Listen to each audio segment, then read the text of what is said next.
Assalamualaikum warahmatullahi wabarakatuh. Alhamdulillahi rabbil alamin. Wabihi nasta'in ala umuri dunya waddin. Wassalatu wassalamu ala ashrafil anbiya'i wal mursalin sayyidina Muhammadin wa ala alihi wa ashabihi ajma'in. Subhanaka la ilma lana illa ma 'allamtana innaka antal alimul hakim. Allahumma rzuqna fahman nabiyyin wa hifdzal mursalin wa ilhamal malaikatil muqarrabin birahmatika ya arhamar rahimin. Amin ya rabbal alamin.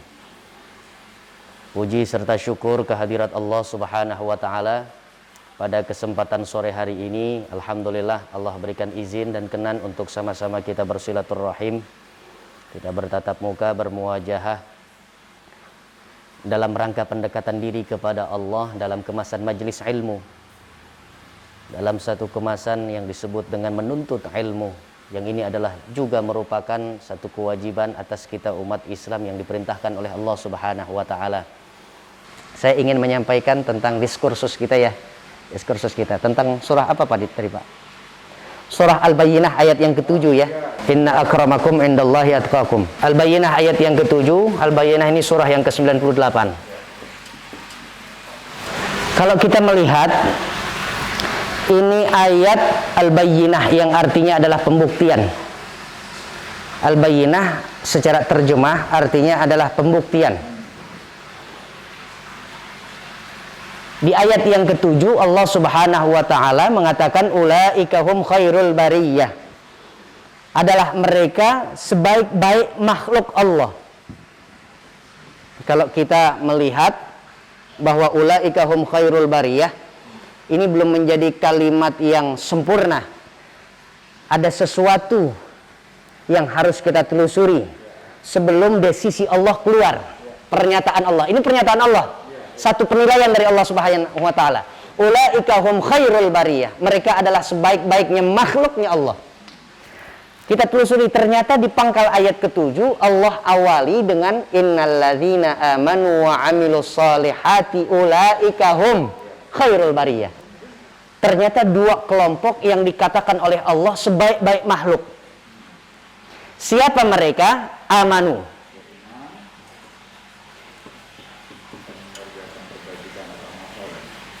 Yang kedua, amal soleh atau kebajikan. Dua tingkat ini, kalau seseorang ingin dicap, distempel, di-ACC oleh Allah, masuk pada golongan sebaik-baik makhlukku, maka yang harus kita kejar itu adalah iman, amal soleh.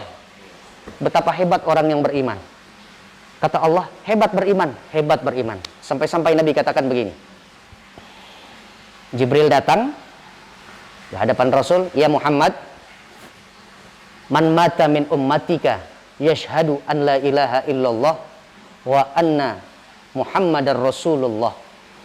Ya Muhammad, jika ada umatmu nanti di belakangan setelah kehidupanmu, mereka bersyahadah, mereka membuat satu persaksian bahwa Allah sebagai Tuhan, Nabi Muhammad sebagai utusan. Artinya dia masuk ke dalam golongan orang-orang beriman, meyakini Allah, meyakini adanya perjalanan hari akhirat, dan kafah secara lengkap, genap, tidak sepotong-sepotong, tidak secara parsial.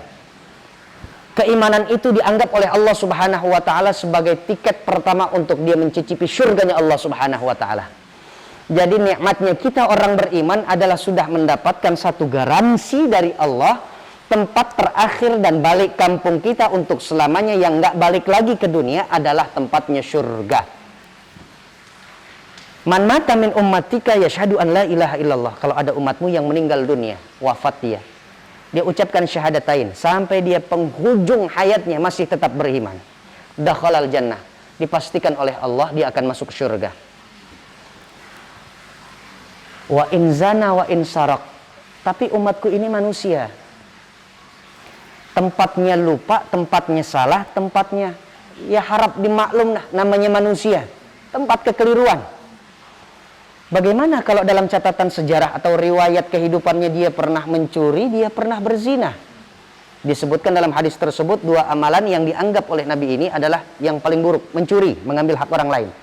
yang bukan bagian dirinya, atas Allah berikan itu harta benda, kemudian dia paksakan agar menjadi perolehan untuknya, untuk menjadi harta bendanya, padahal punya saudaranya, artinya mencuri. Wa in zana, dan juga pelaku zina. Karena itu mencuri dan zina ini masuk pada golongan dosa paling besar yang disebutkan oleh Nabi. Apalagi dosa-dosa yang kecil. Wa in zana wa in sarak, meskipun dia dulu pernah berzina, meskipun dulu dia pernah keliru pandangannya, disangkanya halal, ternyata haram, disangkanya uangnya dia, tapi ternyata uang saudaranya sendiri. Kalau mereka itu berbuat kesalahan, lalu kemudian dengan taubatan nasuhanya dia pulang ke rahmatullah dalam keadaan sudah tertaubati, yang terpenting adalah soal imannya. Imannya nggak tergadaikan, maka ketika bertemu dengan Allah subhanahu wa ta'ala, Allah jamin surga. Hebatnya orang yang punya iman. Tapi ulama berpendapat, tapi kalau iman tidak memproduk amal soleh, ini bisa jadi iman yang imitasi. Sebab coba kita lihat, bongkar setiap kata iman dan amal soleh, acap kali disebut nama iman, kemudian Allah susul dengan kalimat amal soleh. Sebagai contoh, di surah Al-Asr, wal asri innal insana lafi khusrin illal ladzina amanu wa amilus solihat. Ketemu tuh, kita jumpai ada kata iman, amal soleh. Laqad khalaqnal insana fi ahsani taqwim thumma radadnahu asfala safilina illal ladzina amanu wa amilus solihah. Pada surah At-Tin, iman amal soleh, iman amal soleh. Jikalau imannya baik dan benar, sudah barang tentu iman ini akan mendorong seseorang, si pemilik iman, untuk melakukan kebajikan. Dan amal soleh ini hanyalah mereknya, trademarknya orang-orang yang beriman. Jadi kedua-duanya ini sudah satu paket lah kita sebut. Sehingga saya seringkali berikan contoh. Berarti kalau amal soleh itu adalah amalnya orang beriman, kalau sudah beriman, maka konsekuensinya harus banyak berbuat amal kebajikan atau amal soleh. Maka kalau ada orang yang di luar keimanan, maaf saudara kita yang non muslim, maksud saya, saudara kita yang tidak beriman kepada Allah, laki, perempuan, tua, muda, dia memang punya kecenderungan baik, suka membantu, maka sebanyak apapun, semurah apapun mereka punya hati, tapi nggak memiliki iman, maka tidak layak mereka dikatakan adalah pengamal soleh. Karena sebab tiketnya dia belum dapati, yaitu iman. Lantas bagaimana nasibnya diri orang yang non muslim dan non muslimah, tapi yatim di sekitar dan lingkungan rumahnya selalu disantuni? Rahim dan rahmannya Allah katakan bahwa orang yang demikian, meskipun dia tidak percaya kepadaku, dia buat kebaikan-kebaikan yang merata di tempat tinggalnya, di tempat ia hidup, maka dia kuberikan satu rahmatku, kasih sayangku, bantuan dariku. Kapan? Di dunia saja. Lantas kalau untuk akhirat gimana? Nggak ada urusan, kata Allah. Nggak ada urusan. Karena yang menjadi tiket pertama adalah iman. Kalau orang beriman melakukan kebajikan, amal soleh dia. Orang nggak beriman, dia melakukan satu kebaikan, hanya disebut dengan tindakan baik, perilaku yang agung, satu perbuatan yang luhur. Di dunia dibalas oleh Allah subhanahu wa ta'ala. Lalu kemudian untuk akhirat, kata Allah, tidak. Kalau anda sampai meninggal dunia nggak menyebutkan kata syahadah, syahadatullah dan syahadatun nabi, maka tidak akan pernah kuizinkan untuk mendapatkan ruang manjaku yang bernama syurga. La haula wala quwwata illa billah. Tapi yang menjadi daya tariknya adalah Allah gunakan khairul bariyah. Al bariyah di sini adalah makhluk. Dan makhluk ini gak hanya manusia, Ustaz. Itu dia, makhluk artinya sesuatu yang selain Allah itu adalah makhluk. Dalam ilmu mantik itu, ma siwallah makhluk, ma ghairullah makhluk. Selain Allah itu adalah makhluk. Karena apa? Satu-satunya pencipta, sang khalik, dan nggak berbilang. Qul huwallahu ahad. Katakan ya Muhammad bahwa Allah itu satu, nggak berbilang. Ada satu alaqah, ada satu keterhubungan yang cukup kuat. Dengan mana? Antara khairun nasi anfa'uhum linnas. Sebaik-baik daripada manusia adalah mereka yang memberikan satu manfaat, dampak yang baik untuk manusia yang ada di sekitarnya. Di sini disebutkan makhluknya Allah. Artinya umum atau general. Sedangkan di sini yang disebut oleh Rasul dalam periwayatan Imam Ahmad adalah hanya manusia.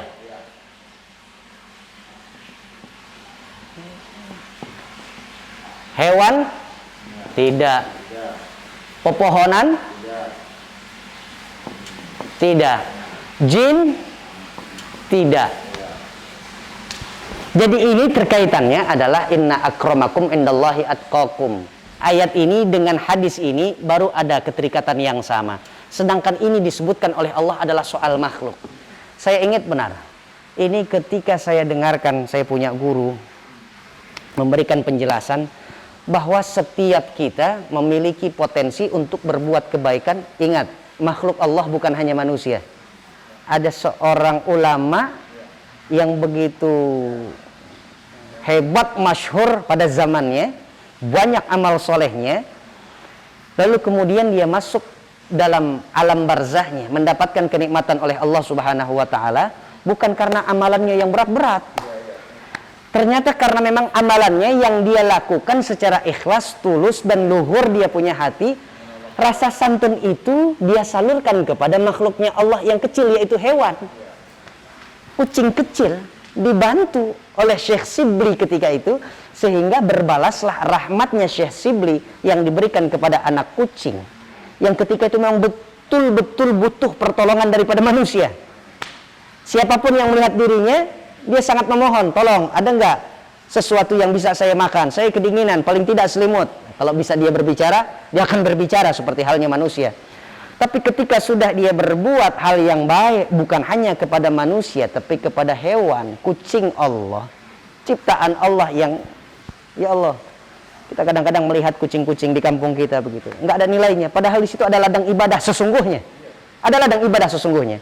Nah, inilah keterkaitannya. Jadi ini secara umum kepada siapa saja. Khairul bariyah, sebaik-baik makhluk Allah. Artinya potensi kita untuk berbuat kebaikan bukan hanya sebatas makhluk Allah yang bernama manusia. Dan kita sebenarnya juga bisa untuk melakukan satu tindakan yang baik terhadap jin, Pak. Jin. Ini baru saya dapati di tahun 2021 ini. Setelah saya mendengar ada satu semacam seminar yang diadakan oleh salah seorang ulama dari Syria. Beliau katakan bahwa saya punya amalan yang barangkali orang lain nggak mengamalkan ini. Ternyata dia sering kali infak sedekah kepada jin. Seisi ruangan ketika itu langsung, gimana cara ini, aneh-aneh aja ini ulama. Caranya adalah setiap kali dia memakan sesuatu yang sifatnya seperti daging, yang di situ masih ada tulang belulangnya, maka dia tidak habiskan daging-daging yang masih menempel di tulang-tulang. Bahasa kita ya, bahasa kita. Nggak sampai dikemut nih tulang, sampai habis. Dia sisakan beberapa daging saja. Karena sungguh makanan jin itu adalah tulang belulang yang setelah kita hisap, kita makan, intisarinya sudah masuk ke perut kita, sisanya itu adalah makanan dan santapan mereka, jin. Dan itu ternyata dilakukan oleh ulama Syria ini sudah bertahun-tahun. Dia adakan satu analisis secara pribadi untuk dirinya saja. Kira-kira akan Allah berikan apa ganjarannya kepada saya kalau saya berikan infak sedekah saya dengan amalan saya yang cukup unik.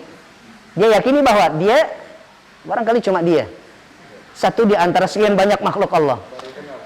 Dan saya ketika menonton juga, iya ya, memang betul jin ini adalah golongan yang juga makhluk Allah gitu.